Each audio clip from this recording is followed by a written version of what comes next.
C'est une camionnette que tous les pauvres de Saint-Pétersbourg connaissent.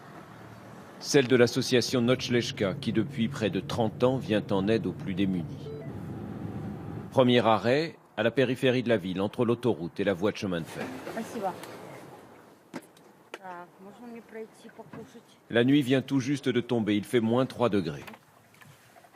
Cela fait des heures que ces hommes et ces femmes attendent dans le froid et l'humidité leur seul repas chaud de la journée. Un bol de soupe, un morceau de pain. Parmi eux, des sans domicile fixe, bien sûr, mais pas seulement. La plupart ne sont pas des SDF à proprement parler. Beaucoup d'entre eux ont un logement, ou au moins une chambre quelque part. Mais ce sont des gens qui n'ont pas les moyens de se payer des choses aussi élémentaires que de la nourriture, des médicaments ou bien encore des vêtements. C'est pour ça qu'ils ont besoin de nous. Selon les chiffres officiels, il serait un peu plus de 21 millions en Russie à vivre sous le seuil de pauvreté. Un Russe sur 7, 15% de plus qu'il y a 5 ans. Nochleshka ne se contente pas de distribuer de la nourriture. Soutenue par des particuliers charitables, des entreprises, des organisations humanitaires russes et étrangères, l'association tente d'aider ses bénéficiaires à se réinsérer dans la société.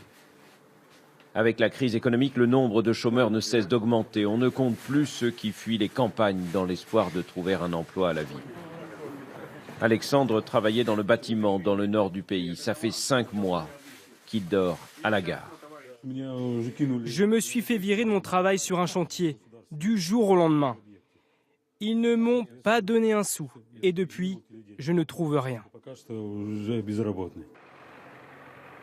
Il y a 2 ans, l'association a ouvert cette laverie gratuite, la seule de toute la Russie. C'est un homme d'affaires local qui a offert les machines et qui assure l'entretien.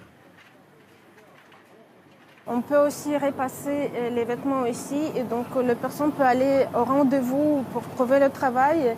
Et quand il trouve le travail, c'est la possibilité de changer sa vie et de se sortir de la rue.